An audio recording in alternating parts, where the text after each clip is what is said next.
Hello everyone, I'm Xiaoqi, and today I'm presenting BeauCoup, answering many network traffic queries, one memory update at a time. Network administrators often need to ask many questions about the traffic in their network to diagnose performance issues or detect traffic anomaly caused by an attack. Our paper focuses on distinct counting queries. For example, administrator may want to know, is there a DDoS going on?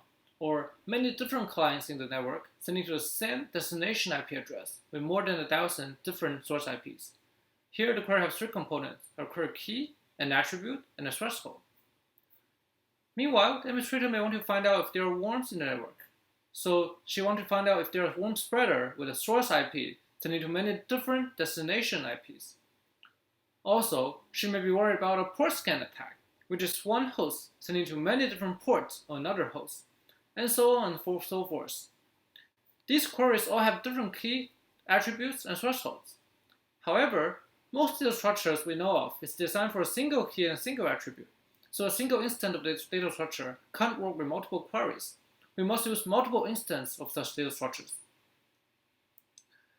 Yet, the network administrator may have dozens of network traffic queries she wants to run together, not because she's wondering about the ultimate questions of life, the universe, and everything in the network, but merely because the day-to-day tasks she performs are so diverse.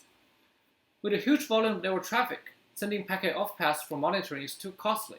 On the other hand, doing random sampling may hurt accuracy for distinct counting too much. So the best place to run these queries is in the data plane of the switches. However, we can't run dozens of data structures together in the switch data plane, for a reason we often ignore. If we look at the advertising flyer for today's commodity network switches, we'll first see that the switch can process X terabit of traffic per second. Well, that's great. Even better, the processing is programmable, so we can run customized sketch at X terabit per second. Secondly, we'll see the device has Y megabits of memory. Well, it's not huge, but that's enough. With some effort, we can fit 42 structures into it. There's the gotcha. We can only update a very small constant number of bytes per memory per packet. This is a huge problem. For every packet, we have to maintain each and every data structure instance. Even if we only update 1 byte of memory for each of them, we already need 42 memory updates.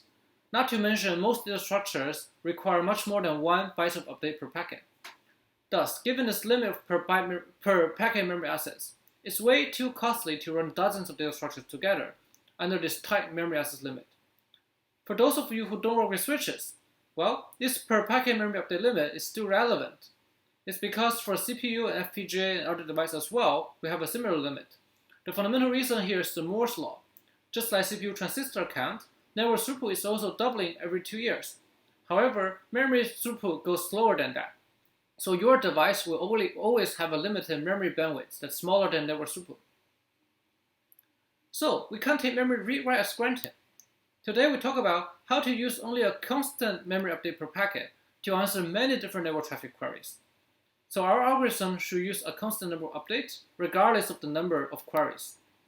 This sounds impossible, but here we have a plan. First, we let each query use much smaller than 1 memory update per packet on average. Then we just combine them together, and still they should use only a small constant on average. But in the worst case, then we want to access memory together. So we coordinate these queries, so we use at most a small constant memory update per packet. Today's talk has 4 parts. We have already talked about a challenge, which is we only have a limited number of memory access per packet, and we want to run many different queries with different keys and attributes. We found a clever way to formulate our distinct counting queries as a coupon collector problem, achieving much fewer than 1 byte of memory access per packet. Then we talk about our overall system design. A query compiler helps us find the right coupon collector configuration. Meanwhile, we implement a data plane program to efficiently multiplex different coupons.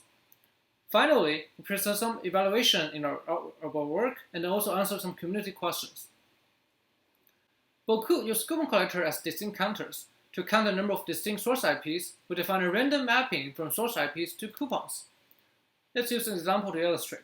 First, m equal to 8 means there are 8 coupons in total. Second, p is the probability for each coupon to be drawn in a random drawing. So remember, we're doing a random mapping from source IP to coupons. So for every source IP we've never seen before, every coupon will have a 1% chance being drawn. So say we get an IP address, we map to a coupon. We collect this coupon.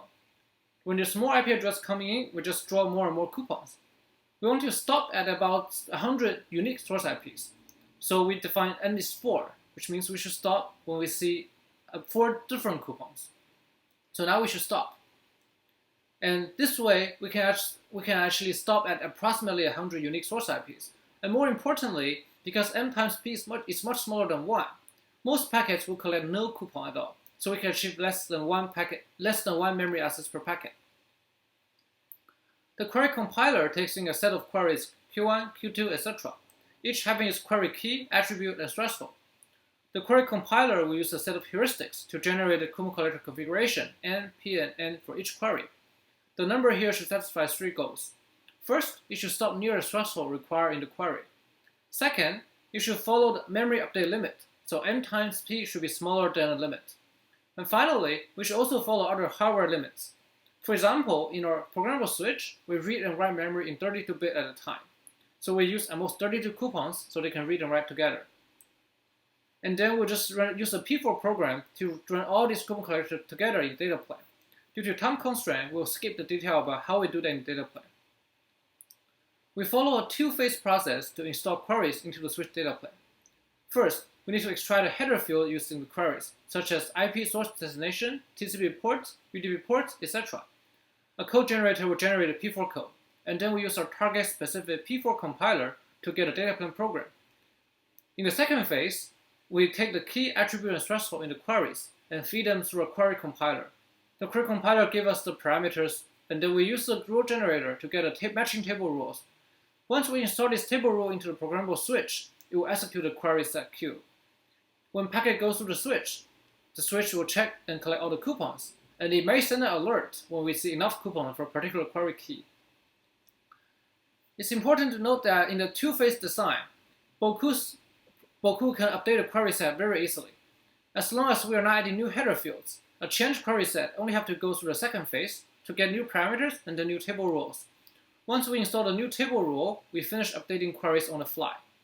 So, unlike some earlier work, we do not need to recompile the P4 program every time we change query. This makes BeauCoup very versatile and help minimize network downtime. Now we present some highlights of our evaluation. First, how efficient is BeauCoup? We use 4x to 10x fewer memory access compared with the state-of-the-art to achieve the same accuracy for distinct counting. As for hardware resource, we use less than 50% of each of the hardware resource on barefoot to Fino programmable switch. Now, let me try to answer some community questions that came out last week. First, can we count the heavy flows accurately using another sketch by composing BeauCoup with another sketch? The answer is yes, that's possible, but that requires additional memory reads per packet. The reason is, for every packet, there are many different keys. We have to check every single one of them to see if they're heavy. The second question is, does the resource utilization grow with number of queries? The answer is no. Our P4 program is fixed regardless of the number of queries. However, we also note that the resource utilization will grow if there are more diverse definition for the header fields using the keys and attributes, because we need different hash functions. Finally, how to select coupons on the CPU if we are not using a programmable switch? The answer is we can use a lookup table instead of TCAM. For the lookup table, a coupon with a larger probability may occupy multiple entries in the lookup table. In summary, today we present BeauCoup, a system to answer many network traffic queries, one memory update at a time. BeauCoup is scalable.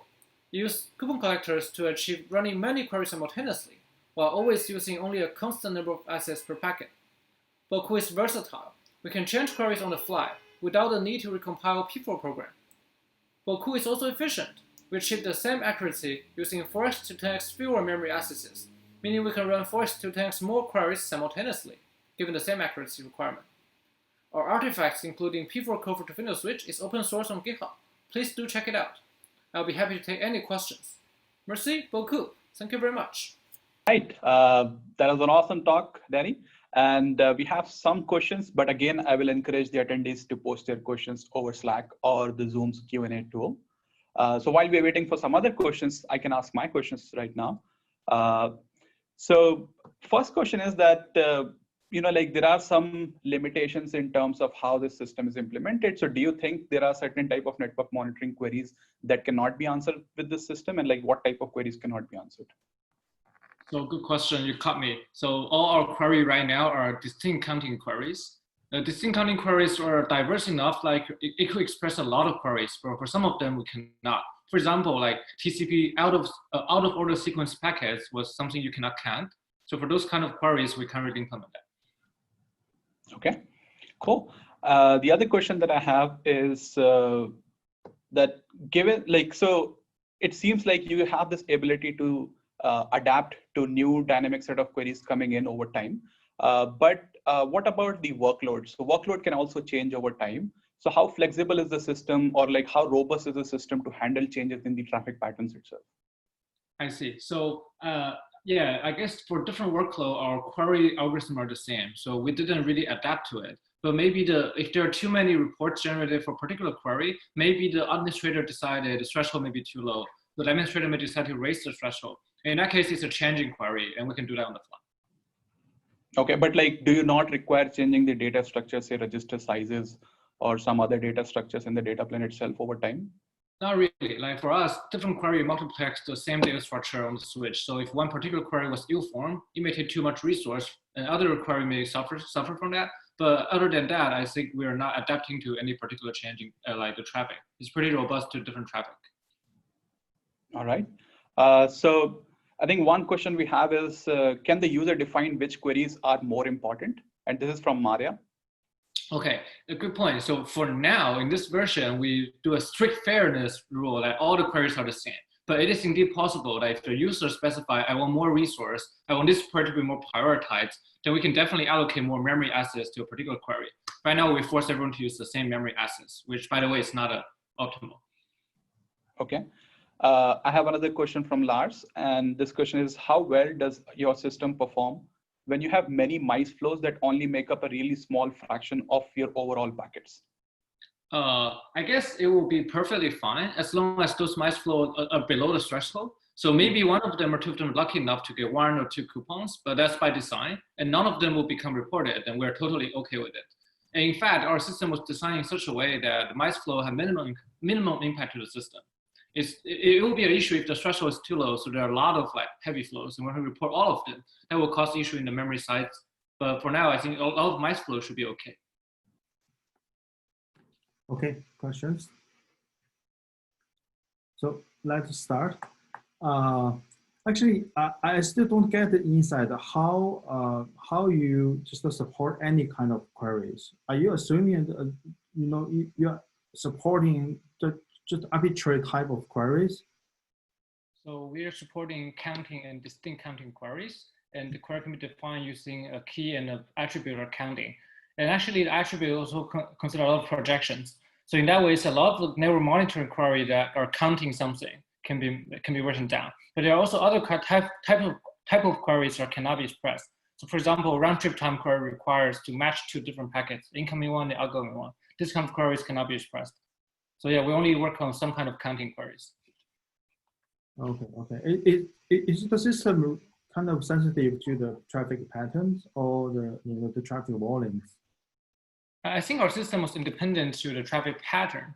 If there's a very large volume traffic coming in, we may run out of memory space for saving a lot of the keys we're going to report because there are too many keys to report.